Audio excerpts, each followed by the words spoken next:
Hi, my name is Jeremy Vandeveer. I'm from Sacramento, California, and this is my submission for week 1 of the Coursera.org's Introduction to Music Production course. I'm going to teach you a little bit about cables today, and I've got a few of them here for you to take a look at.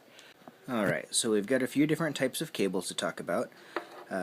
Here is an XLR cable, and this is what you would use for a standard microphone hookup. You can see that we've got 3 pins. We've got 1 for ground and then 2 for signal.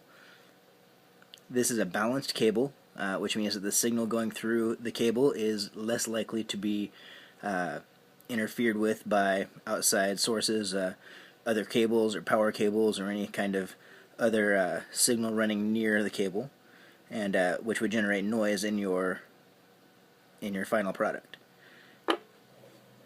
Alright, and so then I'm going to show you plugging this into the microphone, and one thing to be aware of is that it has a key notch right here, and this will prevent you from sliding the microphone into the wrong pins.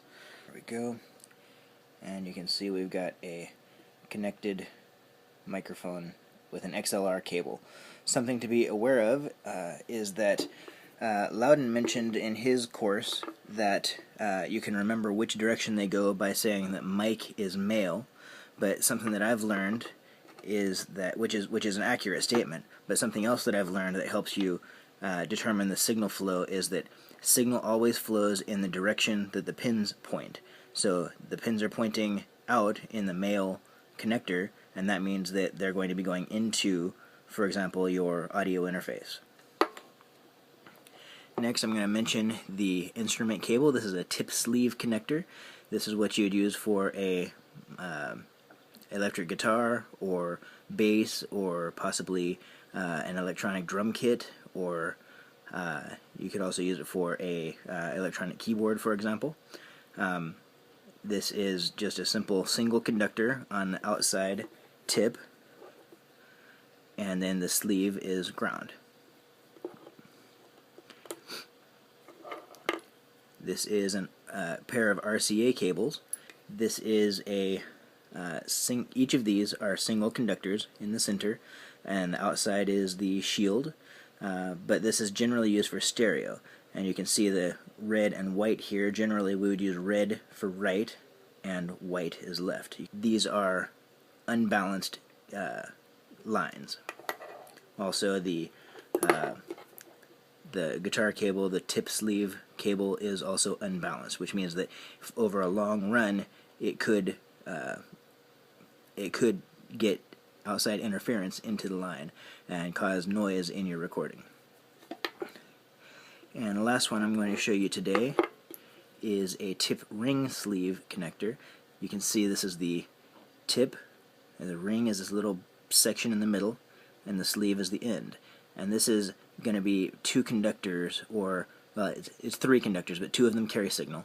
And the generally this would be used for either stereo, which would be unbalanced left and right, or it would be, if you use them both for a single signal, then that would be balanced, and the sleeve is always the ground.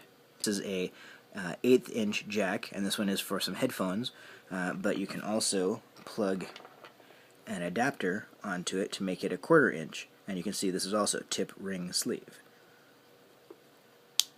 Now I've got headphones that'll plug into a 1/4 inch jack.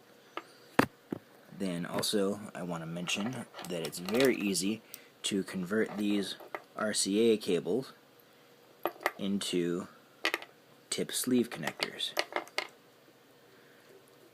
There we go. You can use a configuration like this, for example, to plug a like maybe a CD player, maybe a DVD player or something like that into your audio board, into your mixing board. That's all the cable types I have to show you today.